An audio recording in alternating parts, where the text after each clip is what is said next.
Hey there, Sharon Horne-Ellstrom here. Let's talk about 15 things that make you sound more professional. When I was researching yesterday's idiom, get the ball rolling, I came across an article that was written a few years ago, not a ton, but a few years ago, and I found it really interesting. I realized that I use and have used every single item on the 15 recommended phrases to make you sound more professional. Well, I thought I would share that list and say and ask, is this still pertinent today, especially given the changes that we've all experienced with COVID-19? Do these things make you sound more professional? Do you use them? How many do you use? How many do you think are outdated and outmoded and you would not be caught dead saying them? I don't know. I think there's a few that I probably don't use very much anymore because of the changes of COVID, because of working from home, working online versus working directly in an office every day with other people. So I'm going to share the phrases, maybe make a couple comments about them, and then I'd like you to chime in and say, yeah, I hate that one. I would never say that. Every time somebody says that, it makes me cringe. There's a lot of new expressions that have come out over the last year or over the last few months that actually I feel that way about. One of the things is the word pivot. Now, I like the thought of pivoting and changing, but why don't we just say we're going to change? Or we're going to go in a new direction, or we're going to respond to what's going on in the world with COVID-19. But instead, one person said the word pivot. We're going to pivot our business and go online or do something different. And all of a sudden it, ran rampant across the internet. And so it just kind of like, you get that feeling in your shoulders. You're just like, meh. That's how I feel about the word pivot. It doesn't bother me so much anymore, but when it first started getting used so often. Another one for me personally is the whole circle back thing.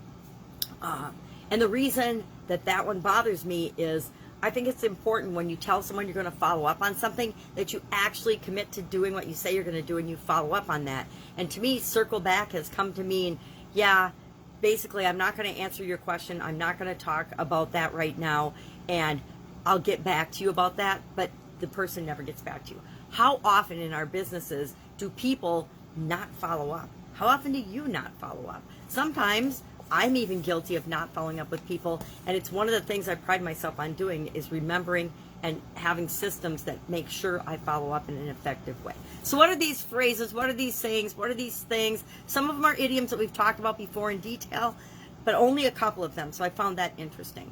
So the first one, of course, is get the ball rolling. We talked about that in depth yesterday, so I won't go into that anymore. Then we've got it's a win-win. And that shows people the benefits of what you're discussing. So a lot of times I will say, hey, this is a win-win. And I always go for win-win-win. I want as many stakeholders, many people involved in a transaction to be positively impacted or decision, or I'm not going to do it. So a lot of times for me, it's a win-win-win or win-win-win-win-win, how many of the players we have involved in a situation. At the end of the day, we did talk about this one as an idiom, and it's just a way of summarizing the results of a discussion or summarizing things, pulling things together and making them simple and brief.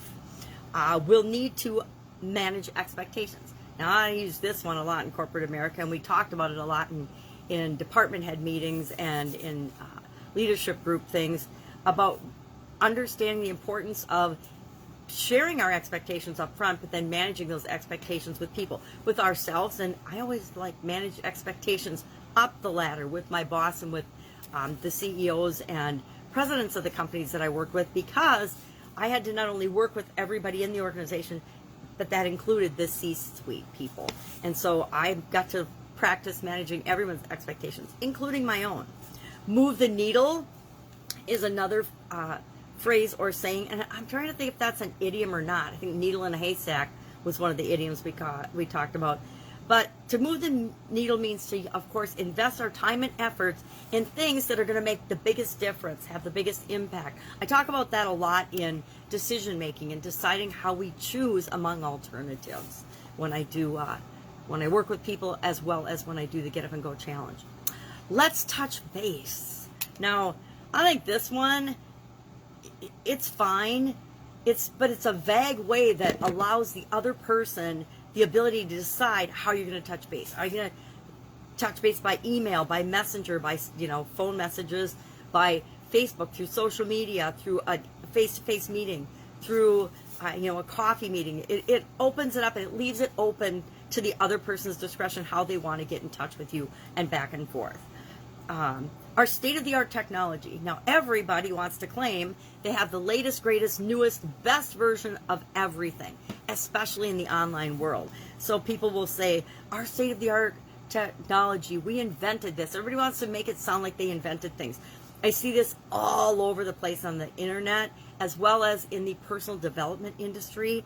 Everybody, and I'm guilty of this too, I created my own framework for the Get Up and Go Challenge as an easy way to remember how to make any change work better for you. So we all do that. We all create our own tweaks to things to make them our own, to differentiate ourselves from other people. But sometimes they're state-of-the-art technology. Sometimes they're just a new way of combining different industries and technologies and things that have been done before and presenting them. So state-of-the-art technology, I like to use that one when it's actually technology related, not when it's creating a framework or presenting information in a different way. To me, that is not a new opportunity. That's just a different way of looking at things, and I guess that is a new opportunity as well. The next one is, I appreciate your attention to this matter, which to me is a very nice way of saying, get on this. I'm looking for an answer for you from this. I'm holding you accountable and responsible to this. So I appreciate you paying attention to this. I think it's meant in a softer version than that, but I look for ways to make communication and information more direct and understandable. So I share my expectations with people. I let them know what I expect and when I want an answer. So the end of the day, that the end of the day actually means I expect an answer by the end of the day or at the end of business today. Next is, should you have any questions, please feel free to contact me. I used to end a lot of emails in that, and I end most of my videos in that. Hey, if you have any questions, if you're struggling with something, hit me up, ask me. I might not know the answer, but I guarantee I can hook you up with the person that can help you get to the next step if I'm not the person that can help you figure out and get to the next step. Because there's nothing worse than not knowing what to do, I think, or feeling like you're frozen and paralyzed because you don't know what to do. So, if you have any questions, feel free to ask. Feel free to contact me. Let me know any of those variations of that. I look forward to hearing from you soon. That's true. I use that one in job interviews or with people I want to work with again. And I only say it when I really mean it, though. I say, hey, I look forward to hearing from you soon, but I think it can be overused because, to be honest, we don't always look forward to hearing from people. So if I don't look forward to hearing from somebody, I'm not going to say that I do. Once I complete my current task, I'll be happy to take a look at that. I do use a version of this, not this exactly. I'm not sure if this is the great and best phraseology, but I do let people know that and I only say that, again, if I truly am going to go back and look at the thing that they're showing me. This one reminds me of social media, and so much is online these days. I very rarely commit to going back and looking at something. If I say I'm going to do it, I will do it. It might not be in the time frame that person wants, because it's usually somebody that wants me to look at something that's trying to sell me something. And unless I'm in the market for that thing, or it's a solution to a problem I have right now, I'm going to get to it when I get to it. When it hits my list of, I'm going to go through and I'm going to look at social media feedback things that I said I'd look at and provide feedback on. And a lot of times I'll look at people's stuff and I'll realize that it is not at all for me, and they obviously didn't even look at my profile on social media to know that what they're trying to offer me is absolutely positively not for me. At your earliest convenience, that respects other people's time. It leaves it open-ended to when they do or look or read or whatever you're asking them to do. I understand. I love this one because I understand shows empathy, and it lets people know you're hearing them. I like when people paraphrase back to me what we've talked about or what I've said or what they've said. I like to paraphrase back because it shows empathy. It shows that I hear what they're saying and I understand. One of the biggest challenges with communication is people don't hear what we say with the intent that we say it. They hear what they hear based on everything else that's going on in their life, in their head, in their minds, in their environment. And so we have to remember, communication is more about what do people hear, what do they get from what we're communicating, than what and how we're actually communicating. And it's up to us to find out if there's a meeting of the minds in our communications.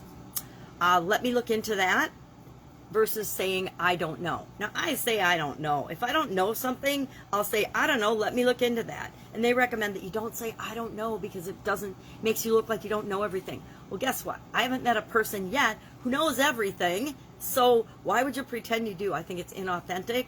And I do say, though, hey, I don't have the answer right now, but I'm going to look into that. Let me look into that. I'll get back to you. And I usually give a specific time or date that I'll get back to them. And then the final one is, this is a great opportunity. And that's used to show the other person how the thing that you're talking to them about benefit or could possibly benefit them and impact their life in a positive way in the future. If you're not presenting something to someone that's benefit to them, solves a problem for them, or is going to impact their life in a positive way in the future, why are you talking to them about it? Back to my,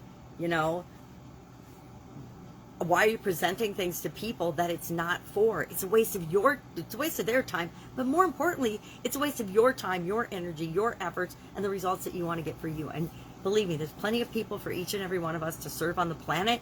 We don't need to be going after people that don't need, want, or desire what it is that we have to offer. Do we think that our whatever it is we sell is the greatest thing since sliced bread, and everybody on the planet needs it and wants it and should have it? Yeah, but guess what? The truth is they don't. How do you know? Ask yourself, do I need, want, and have to have everything that exists on the planet? Well, no, that's ridiculous. So, of course, other people are the same in their desires for, we want the things we want, and the rest of it we just don't care about, or it doesn't even enter our radar. We don't even notice it. So those are 15 phrases that were in an Inc. article, an old Inc. article by Drew Hendricks, and I've added and paraphrased a couple of them. But I am curious, do you think these make you sound more professional or not? Do you use any of these? Do you, like me, some of them just kind of make you crazy, or that they've just been used to death and you're like, they don't sound sincere? Like anything else, you have to make these your own. If you go in and you say, all right, let's get the ball rolling in a team meeting, and you've never said anything remotely like that again before, people are going to look at you like you have two heads. And that usually isn't the effect we want when we're leading a meeting. So I recommend that, like anything else you read about or learn or hear, take it with a grain of salt. Ask yourself what works for you or what doesn't. But just hearing these phrases, I guarantee that over the next week or so, you'll find yourself noticing or using maybe just one or two of them. And that's all it takes to help us to communicate better. And helping us communicate better, and that's what idioms are all about, understanding what things mean, getting to know and understand other people better, and improving our communications. One of the things I'm working on this year, and so I thought it was a fun thing to share, kind of a little divergent from our, this is an idiom, this is what it means, this is where it comes from, this is how you might use it, this is how you might think about it, and then how else might you think about it? Because the way I think about and see idioms is, of course, based on my past experience with them or not. There's some I've never even heard of. So, love to know your response to this. Do you think that these are great additions to our vocabulary, or things that we should just erase and not use? Share in the comments below, and I will, of course, be with you with another interesting idiom tomorrow. What does it mean? Where does it come from? And how can you use it in your life, and especially in your business right now? Take care. If you have any questions, ask me.